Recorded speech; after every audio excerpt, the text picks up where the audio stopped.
Isso. Abra sua Bíblia, queridão e queridona, em Lucas capítulo 6. É o Sermão do Rei. Versos 37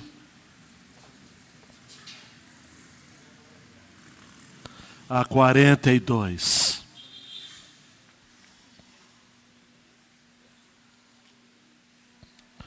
Está, amados, em tela, em voga, o cuidado. Uma teologia do cuidado. Uma pastoral do cuidado. Grande parte do cristianismo, a maior parte que segue o catolicismo, já tem a partir de hoje um novo líder. E diante de tantos desafios de um líder com o peso, com a opulência, com a glória que o Papa tem a partir do Vaticano, o desafio de ser, nas palavras que tem sido dita, um pastor para a humanidade, merece um destaque. Porque pessoas importam. Pessoas importam. Parece um contrassenso, por exemplo, essa semana se comemorou a vitória dos aliados na Segunda Guerra Mundial. Comemorações na Inglaterra, comemorações na Rússia. Mas ainda há guerra no mundo. Porque as pessoas insistem em olhar para o cisco do seu irmão, do seu próximo, ignorando a trave que está nos seus próprios olhos.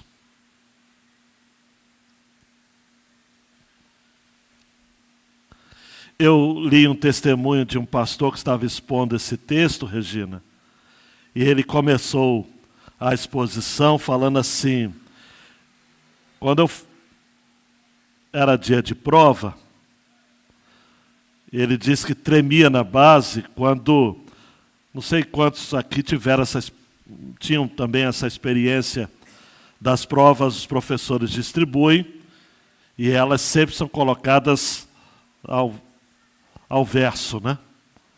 E aí o professor ou a professora chega e de repente fala assim: pode virar a prova. E aí ele compartilha que quando o professor ou professora falava pode virar a prova, ele sempre olhava dos lados para ver qual era a reação das pessoas. De acordo com a reação, Amanda, das pessoas, ele olhava para a prova dele e dizia: ou está difícil demais, ou está dando para levar. Quando ele via que o assombro era geral, ele dizia: realmente não vai sobrar pedra sobre pedra. Mas diz ele, Marcelo, que sempre tinha uma professora que chegava perto dele quando ele estava olhando de um lado e para o outro, assustado, ou percebendo a expressão, o semblante dos outros. A professora sempre dizia a mesma coisa: olhe para a sua prova. Olhe para a sua prova. Me parece, queridão e queridona, que o que Jesus está querendo dizer nessa passagem é exatamente isso.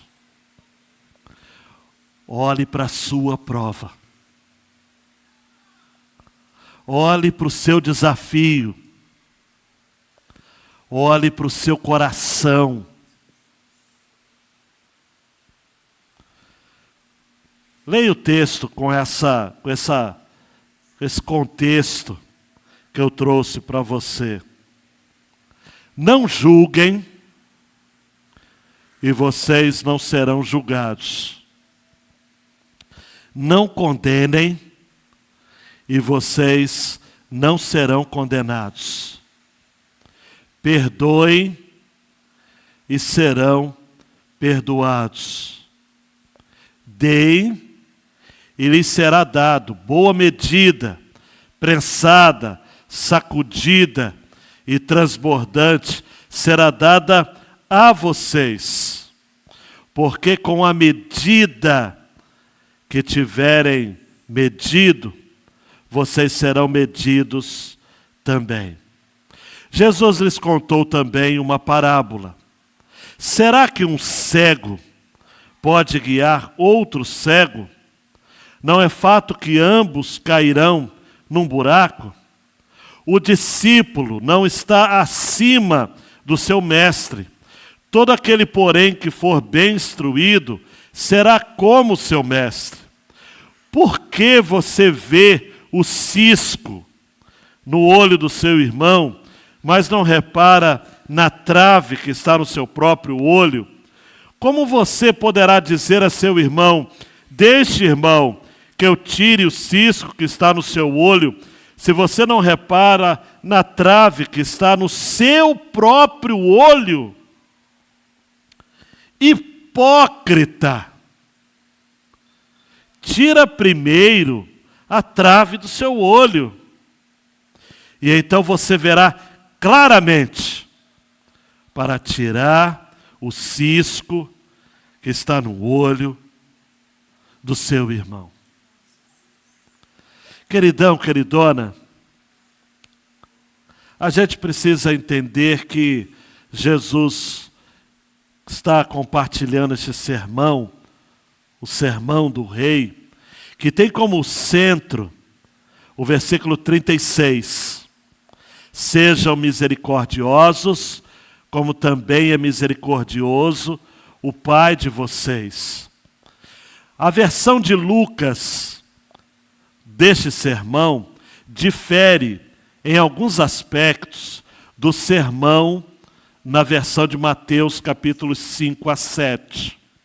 Lucas retira todas as colocações e pontuações que evocavam o judaísmo, porque Lucas está escrevendo para estrangeiros, para gentios, para não-judeus. Um outro ponto importante é que Mateus, como publicano, detalhista, um amante dos números e das letras, ele fazia questão de ser muito detalhista. Lucas, ele é condensado. O registro dele é objetivo. Ele fala muito com poucas palavras. Uma outra distinção é que Mateus está preocupado com a moldura da lei, com a estrutura da lei, o cerne da lei, a obediência, sobretudo à palavra de Jesus como a lei encarnada. Lucas está preocupado com a temática da misericórdia. Ele está tomado de um espírito de urgência em relação àquilo que nós vamos ter no texto como misericórdia ou lamentação compassiva. De várias palavras para misericórdia na Bíblia, você não vai ter no original a mesma palavra. Esta, em específico, significa ser compassivo. É a palavra que Tiago, por exemplo, vai traduzir como compaixão, lá no capítulo 5, quando ele vai dizer o seguinte, no versículo 11: eis que consideramos felizes os que foram perseverantes. Vocês ouviram a respeito da paciência de Jó e sabem como o Senhor fez com que tudo acabasse bem, porque o Senhor é cheio de misericórdia ele não usa essa palavra mesma de Lucas, não. Compaixão, ele usa a mesma palavra. Então, quando ele fala de compaixão ou de lamentação compassiva, ele está falando daquela compaixão diante da aflição do outro. Sede misericordiosos, como também é misericordioso o Pai de vocês. No enfrentamento, amados, no contato com quem está sofrendo, Jesus está falando: lamentem. Lamentem. Se importem. Por isso que a temática que eu coloquei, pessoas importam. Essa é a palavrinha. Me parece que o autor sacro do hino 381 do cantor cristão trouxe isso na sua poesia. Jesus, pastor amado, contempla-nos aqui, concede que sejamos um corpo só em ti, contendas e malícias que longe de nós vão, nenhum desgosto impeça a nossa comunhão. Pois sendo resgatados por um só Salvador, devemos ser unidos por um mais forte amor, olhar com simpatia os erros de um irmão e todos ajudá-lo com branda compaixão. Essa é a ideia. Compaixão aqui, lamentação compassiva. Eu confesso que esse olhar com simpatia os erros do irmão sempre me pareceu estranho. Parece que a gente está dizendo que a gente está olhando os erros como sendo algo bom, mas é olhar com simpatia os irmãos que erram. Na disposição, Lude, de ajudá-los com branda compaixão. Sede vós, pois, misericordiosos, como é misericordioso o Pai de vocês. Você vai ouvir a mensagem lá do YouTube. Eu fiquei só no primeiro ponto. A grande ideia, Mateus, é a mesma. Temos de ser críticos em nosso olhar para nós mesmos e generosos no olhar para os outros. Olhar para você com dureza, para que haja quebrantamento, para que haja mudança, para que haja cura. Não pode dar mole para si mesmo. Não dê mole para si mesmo. O maior vilão da sua vida é você mesmo. Todo dia antes de sair de casa, não faça isso, é coisa de coach, mas olhe para o espelho e fala: você é responsável. Para o bem e para o mal. Então, cuide de você. E eu falei sobre limpa o seu coração. Não julgue. Não condene. E perdoe. Perdoe.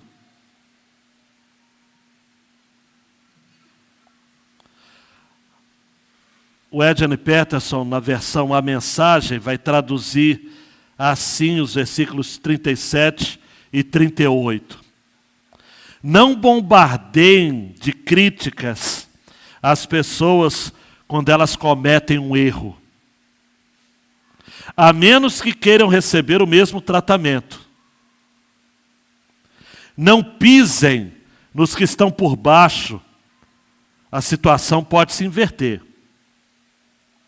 Tratem todos com bondade e a vida será muito melhor. Entreguem a vida, vocês a receberão de volta. E não só isso, o retorno será cheio de recompensa e de bênçãos. Dar é o caminho, não ganhar. Generosidade produz generosidade. É uma paráfrase, amados, uma tradução livre. Mas eu tenho para mim, queridão e queridona, de que é próximo daquilo que a gente viu na quinta-feira passada. Agora, e hoje, Mateus? O desafio é ser humilde. Ser humilde. Tem hora, amados, que a gente precisa entender o seguinte: o lugar mais alto que Deus quer nos colocar é o lugar de servo. Jesus, para deixar essa verdade clara, ele conta uma parábola. Um cego guiando outro cego, ambos cairão no barranco. A gente precisa ter a humildade de buscar ajuda, amados. Eu li um artigo hoje para pastores, mas servem para líderes. Você não precisa sofrer sozinho. É a história de um pastor envolvido em contexto de depressão, e que ele vai chegar ao final e vai dizer o seguinte: eu preciso da minha família, eu preciso de amigos, eu preciso de conselheiros. E no caso dele em específico, ele precisava também de medicamentos. Ser humilde. Tem gente que bate no peito e diz assim: eu tenho maturidade para ouvir quem quer que seja e eu sei separar as coisas. Não. Para com isso. Um cego não pode guiar outro cego. O sentido que Jesus está falando aqui está lá em Mateus 15, para quem quer a explicação, quando Jesus vai falar o seguinte. Se você folhear a sua Bíblia, está lá em Mateus 15, versículo 14. Esqueçam os fariseus. São cegos, guias de cegos. Ora, se um cego guiar outro cego, ambos cairão num buraco. A ideia, queridão e queridona, de guiar aqui é orientar. Você não pode ouvir de qualquer um. Você não pode ser guiado por qualquer um. Isaías 9,16 vai dizer: porque os guias deste povo são enganadores, e os que por eles são guiados são destruídos. Isaías 56,10 vai dizer: os atalaias de Israel são cegos, nada sabem. Todos são cães mudos, não podem latir. São sonhadores preguiçosos, gostam de dormir. Gente, cego não guia outro cego. Você não pode dizer assim: não, é que eu estou acompanhando, estou seguindo isso daqui. Está seguindo o quê? Tanta coisa boa para você colocar nessa sua cabecinha. Já tem um ou outro neurônio que já pifou. Imagine usar os poucos que você ainda tem para lorota, para besteira. Não! Jesus disse não! Um cego não pode guiar outro cego, porque senão ambos vão cair num buraco. E Jesus diz mais: o alvo de todo discípulo é ser igual ao seu mestre, de tal modo que de tanto você ouvir essa besteira que você está pensando agora, que está ouvindo, daqui a pouco não, talvez você esteja mais parecido com ele do que gostaria. Porque diz o texto: o discípulo não está acima do seu mestre. Todo aquele, porém, que for bem instruído, será como o seu mestre. Nós precisamos, amados, ouvir o que Jesus disse, por exemplo, em João 13,16, no seu último sermão. Sermão de despedida. O servo não é maior do que o seu senhor, nem o enviado é maior do que aquele que o enviou. João 15:20. Se perseguiram a mim, também perseguirão vocês. Se guardaram a minha palavra, também guardarão a de vocês. Jesus aqui está dizendo, amados, de que Ele quer tratar os seus discípulos como o mestre, à época, tratava dos seus.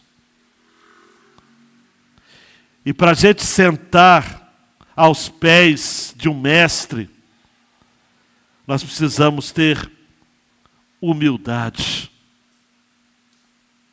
Por mais que aprendamos a respeito de Jesus, nós nunca estaremos ou seremos maior do que Ele.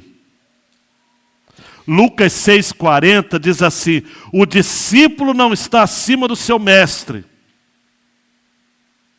No texto que lemos. Mas aquele que for bem instruído. O que é ser bem instruído? É ter comunhão com o mestre. Aquela comunhão pessoal, relacional, instrutiva. Lucas 22, 27 diz assim: qual é maior, aquele que está à mesa ou aquele que serve?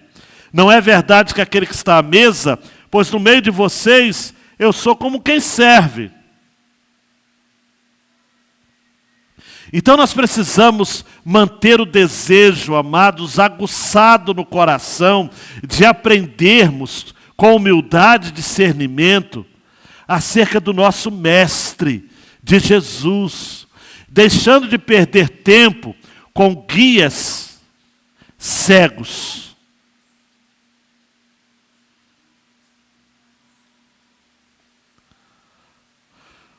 Um pregador do passado disse que não importa quão incorreto seja o ensino recebido, a pessoa que, motivada por indolência, superstição ou falsa humildade, recusa-se a desconfiar do ensino do pregador sob cuja influência está, finalmente compartilhará da mesma recompensa de seu mestre. Porque se as pessoas confiam em guias cegos, não devem ficar surpresas se forem conduzidas ao inferno. Porque guias cegos de cegos, ambos caem no buraco. É uma questão, amados, desse ponto, que eu até acredito que seja muito autoinstrutivo. Eu estou, talvez, até me delongando para explicar isso. Nós somos responsáveis, diretamente diante de Deus, ao nos colocarmos debaixo do ensino de alguém. Isso é algo sério. Por exemplo, se você assiste novela, se você assiste determinados tipos de filmes, se você acessa determinados sites, se você se utiliza de determinados contextos de informações, redes de notícias, quem está ganhando a sua mente? Quem está tendo influência no seu coração? São guias cegos? Ou você está irredutivelmente comprometido com o Mestre Jesus? Usando uma linguagem assim, quem é que faz a sua cabeça? Aí um rock and roll gospel diz: Cristo faz a minha cabeça. Cristo faz a minha cabeça e o coração. Mas é verdade. É isso. Cristo, como Maria, você está aos pés do Mestre, escolhendo a boa parte, a qual jamais lhe será tomada. É isso, você é assim mesmo. Lucas 10, ou como Lucas 19 que lemos, você como Zaqueu está disposto a assumir riscos. E diz o texto lá que eu li: E Zaqueu procurava ver quem era Jesus. Há essa procura, há essa busca.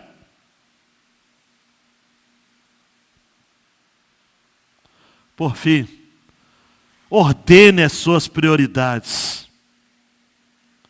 E aí é que entra, porque é uma sequência o texto. Se você está olhando para você, e se você está olhando tanto para você, você não tem tempo para julgar ninguém. Você não tem tempo para condenar ninguém. Você não tem tempo para viver em encrenca com ninguém, em treta com ninguém. Não. Você é generoso, generosidade atrai generosidade. Você está tão preocupado em fazer o bem, em se doar, que você, como Paulo vai dizer, todo o seu conhecimento, capítulo 3 de Filipenses, você reputa como perda. Na dimensão do reino, você não está gastando a sua vida, você está investindo a sua vida.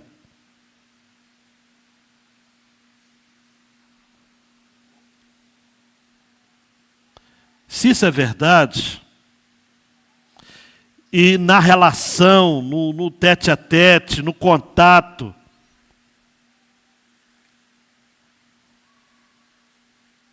com seu irmão, você fica tão focado no cisco que está no olho dele. Tem gente que se incomoda com coisas que não lhe diz respeito. Porque o que é o cisco, amados? O cisco no olho do irmão é um pecado. É pecado. E cisco no olho, amados, é uma área de muita sensibilidade. Só que você está tão preocupado com o outro, você está focado tanto no outro, que você se esquece da sua trave, da sua autossuficiência, que está lhe cegando, dos seus próprios erros. A imagem aqui, amados, é aquela que Jesus mais tarde vai falar do publicano e do fariseu, que vai chegar diante do Senhor em oração, e o fariseu vai ter só motivos para dizer: eu,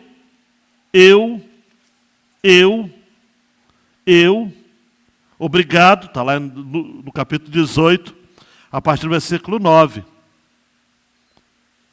Ó Deus, de pé, garboso, como diria o pastor Ebenezer, orando de si para si. Ele ora até para ele mesmo. Orando de si para si.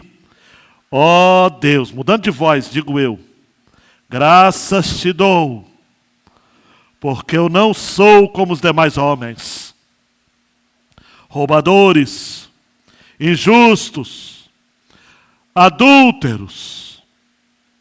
Aí ele ora, nem ainda como este publicano.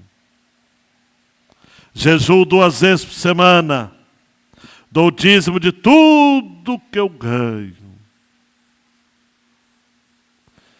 E o publicano, Erivelto? De pé também. Só que longe. Longe do barulho. Longe dos holofotes. Ele ora ao Pai que o vê. Ele ora em secreto ao Pai que o vê em secreto. E que em secreto lhe recompensa. Mateus capítulo 6. E ele ora como? Sem levantar os olhos para o céu, mas batendo no peito. Ó Deus, tem pena de mim, porque eu sou pecador. A versão da Ara é lindíssima. Ser propício a mim. Aquela tampa do propiciatório sobre a arca da aliança. Ser propício a mim. Favorece-me. Favorece-me, Senhor, por misericórdia. Essa coisa de cisco e trave, olhe para mim.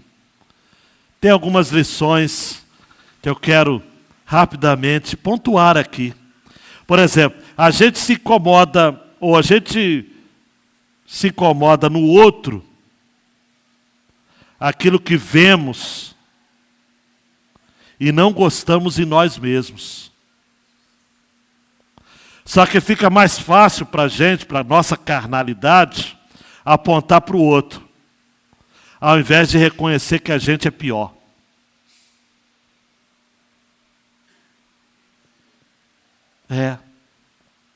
É duro. Eu, essa semana, li um livro do Emílio Garófalo Neto, um escritor e pregador lá de Brasília. Um comentário, uma série de sermões em Ruth. E ele diz sobre essa coisa da gente esperar do outro e a gente fica feliz com aquilo que o outro nos oferece, né? Ele diz que quando ele estava nos Estados Unidos, era sempre muito bom receber visitas, sobretudo porque trazia doce de leite, pão de queijo, essas coisas que só tem no Brasil. Diz que ele recebeu a visita do primo dele, chamado Guilherme, e o Guilherme tinha 2 malas, Pedro. Uma com os presentes e outra com as roupas dele, as questões dele mesmo, né? A família ficou tão feliz quando chegou no aeroporto que deixou uma das malas ali na calçada mesmo. Lembrei quando a gente foi para o Peru e um irmão nosso deixou. Da calçada e levaram a mala. Só que levaram que mala, Tânia? É essa mesmo. A mala dos presentes. Aí ele contou aquele jeito dele peculiar. Ele falou o seguinte: a minha esposa, que é uma pessoa melhor do que eu, disse assim: que bom que perdeu dos presentes, que pelo menos vocês estão com as coisas de vocês aqui. E ele disse: mas eu não.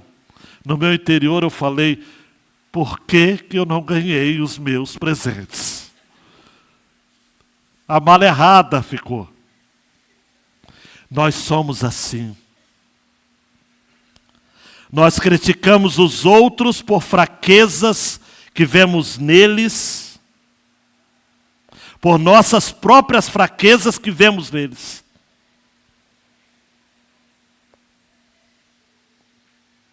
Porque a gente quer ganhar sempre. John Stott vai dizer que a gente tem uma tendência fatal de exagerar as faltas dos outros e diminuir a gravidade das nossas.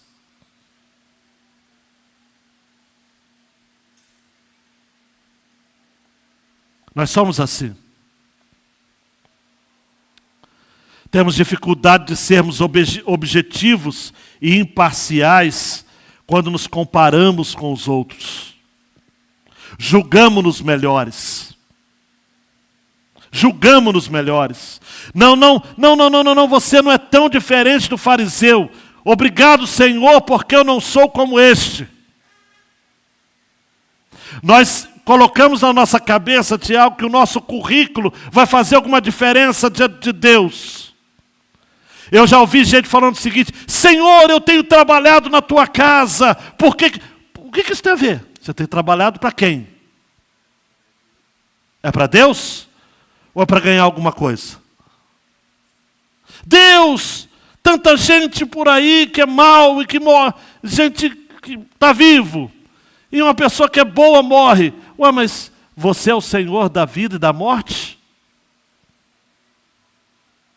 Quem somos nós, amados? O profeta vai dizer: caco entre os cacos, para julgar que o oleiro teria que fazer um trabalho melhor com o que fez. Quem somos nós? Quem somos nós para questionar os planos do Senhor? Agora, é fato também que não se trata de ignorar o cisco do irmão, do olho do irmão. Diz o texto: tira primeiro a trave do seu olho, e então você verá claramente para tirar o cisco que está no olho do seu irmão.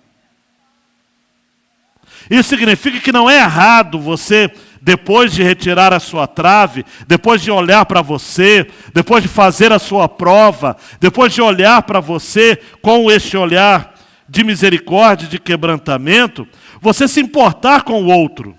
Esse texto não é um desestímulo ao mútuo cuidado, de observar o que está havendo com o nosso irmão. Não! O que torna uma pessoa hipócrita, ou mascarado, dissimulador, impostor, é você não observar o princípio de, primeiro, olhe para você.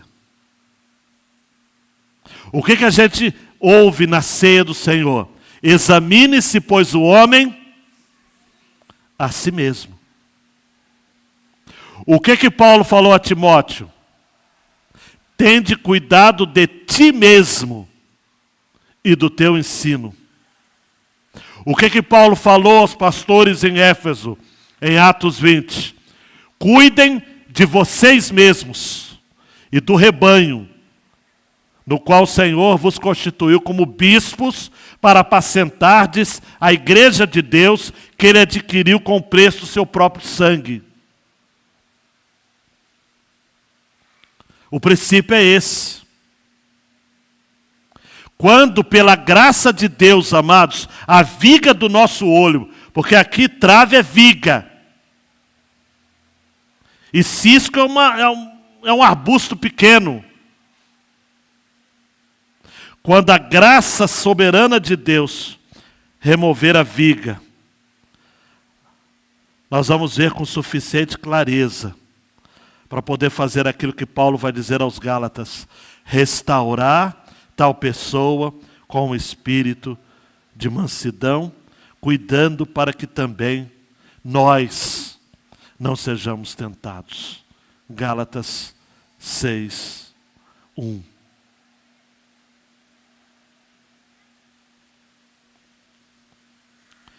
Irmãos, se alguém for surpreendido em alguma falta, vocês que são espirituais, restaurem essa pessoa com espírito de brandura. E que cada um tenha cuidado para que não seja também tentado. Pais e filhos têm muito disso. Principalmente pai e filho homem. Você vê no seu filho aquilo que você não gosta de ver em você mesmo. E a convivência, muitas vezes, entre pais e filhos, tendem a se distanciar por conta disso. E mães e filhas também, ou também mães e filhos, e pais e filhas. Nós queremos, amados, nos realizar nos nossos filhos. E nós precisamos deixá-los escrever a própria história deles. O Lucas 15, a maior prova que o pai fez na parábola de Lucas é deixar o filho ir. Deixa o filho ir. Deixa o filho construir a sua vida. Quer ver uma exegese boa de Provérbios, daquele texto que é: instrui o menino no caminho que ele deve andar. A ideia de caminho que ele deve andar é o caminho dele. É o jeito dele andar no caminho. Esse é o sentido original. Deixa o seu filho caminhar do jeito dele. Você ensina, instrui, mas ele vai caminhar do jeito dele. Não dá, amados. Não dá.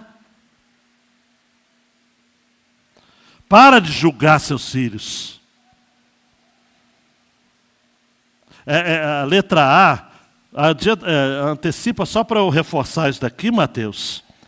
Quem gosta de julgar o outro em suas ações e motivações, deve se atentar para o fato de que ele mesmo está sendo alvo de julgamento por alguém que é perfeito. O próprio Deus. É aquilo de Tiago, né? Tiago 4, 11 e 12. Não falem mal uns dos outros. Aquele que fala mal do irmão ou julga o seu irmão, fala mal da lei e julga a lei. Ora, se você julga a lei, não é observador da lei, mas é juiz. Um só é legislador e juiz, aquele que pode salvar e fazer perecer. Mas quem é você para julgar o seu próximo? Queridão, queridona, Deus não tem dois padrões, um para nós e outro para os demais. É o mesmo padrão. Então, o mesmo padrão, André, que usamos para criticar os outros, é o padrão que Deus usa para nos medir. É o mesmo. Em outras palavras, o metro que eu uso para medir o meu irmão é a medida que Deus aplica para mim. O metro que eu uso para julgar meu filho, para julgar minha filha, para julgar o meu cônjuge, é o mesmo metro, o mesmo metro. Você acha que Deus vai chegar e vai dizer o seguinte, não, para você, uma medida especial para você. Não, não. É a ideia que eu falei da quinta-feira passada. Natan disse, tu és o homem. Você que dormiu com a cordeirinha de outro. É.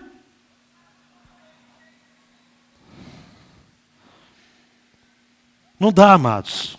Provérbios 11, 12 diz, quem fala mal do seu próximo não tem juízo. O homem prudente se cala. Merece até dizer de novo, né? Provérbios 11, 12. Quem fala mal do seu próximo não tem juízo. O homem prudente se cala. E por fim, Jesus nos ensina primeiro a olharmos para o nosso próprio coração, antes de postarmos ou curtirmos algo sobre o coração dos outros. Queridão, queridona, Jesus não está dizendo aqui que a gente não pode mostrar, ou nem tem um cisco aí, ou dizer, Eliana, você está se desviando do caminho. A gente tem que lidar com gravetos, com ciscos. Eles nos impedem de enxergar com clareza, prejudicam o irmão, causam dor, incômodo. Mas o que Jesus está falando é em termos de prioridade. O que Jesus está falando é aquilo que você ouve quando viaja de avião. Se houver algo, uma pressurização e tal, vai cair uma máscara, coloque a primeira máscara em você para depois ajudar as pessoas que estão do seu lado. É isso. Primeiro em você. Tira a primeira trave. Lide primeiro consigo mesmo. Aprenda a ser crítico consigo mesmo, da forma como você naturalmente é crítico para com os outros. E seja generoso, Daniel, com os outros, quanto você é naturalmente generoso consigo mesmo.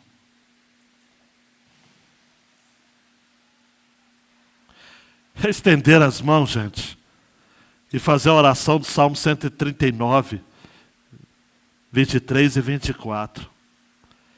Quem souber pode dizer junto. Sonda-me, ó Deus, e conhece o meu coração. Prova-me e conhece os meus caminhos, os meus pensamentos. Vê se há em mim algum caminho mau e guia-me pelo caminho eterno.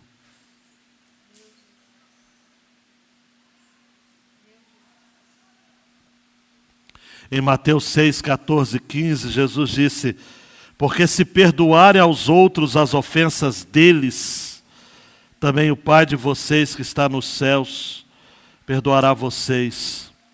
Se, porém, não perdoarem os outros as ofensas deles, também o Pai de vocês não perdoará as ofensas de vocês.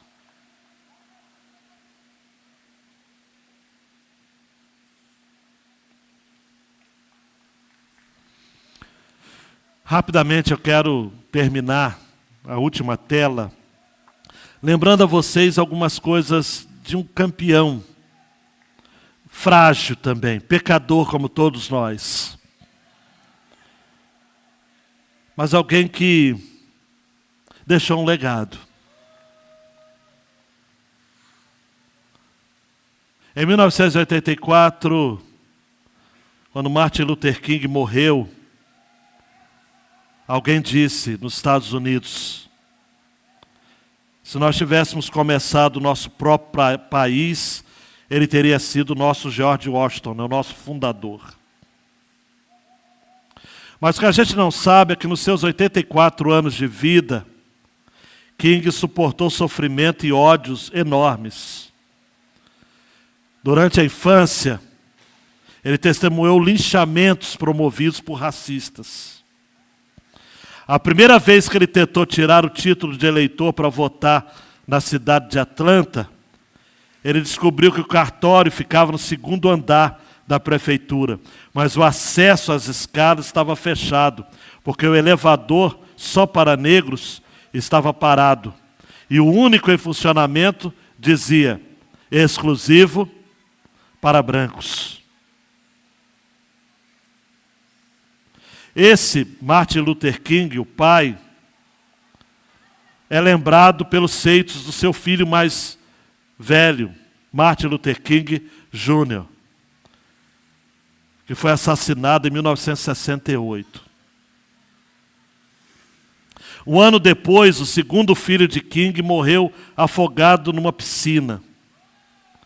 Em 1974, durante um culto, enquanto a esposa tocava o hino Pai Nosso, um jovem se levantou no meio da congregação, começou a atirar, e a senhora King caiu em meio a uma saraivada de tiros. Perto do final da vida, este cidadão, pai de um herói, esposo sentindo a falta de sua amada e do seu outro filho também falecido, mesmo assim, continuava a pregar a política da não violência. Certa feita ele disse: há dois homens que eu deveria odiar. Um deles é branco e o outro é negro. Os dois estão cumprindo pena por homicídio. Eu não odeio nenhum dos dois. Não há tempo para isso. Não há razão para isso. Por quê? E aí eu termino com essa frase: nada pode rebaixar tanto um homem quanto ele se permitir decair a ponto de odiar alguém.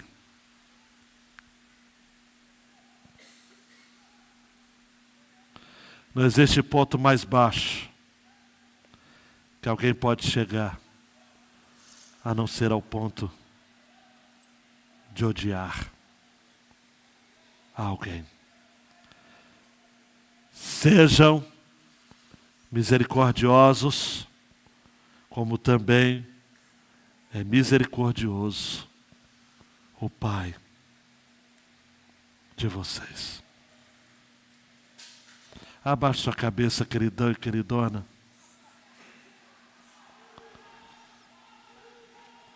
E leva isso a sério. Você que é tentado a guardar no coração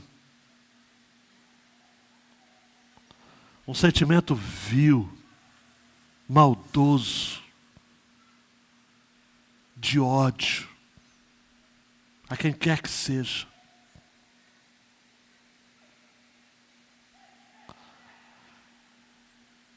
as cenas que se repetiram de um jogo da Série B, no último final de semana, do Operário, um time lá do Paraná, de Ponta Grossa, com o América Mineiro,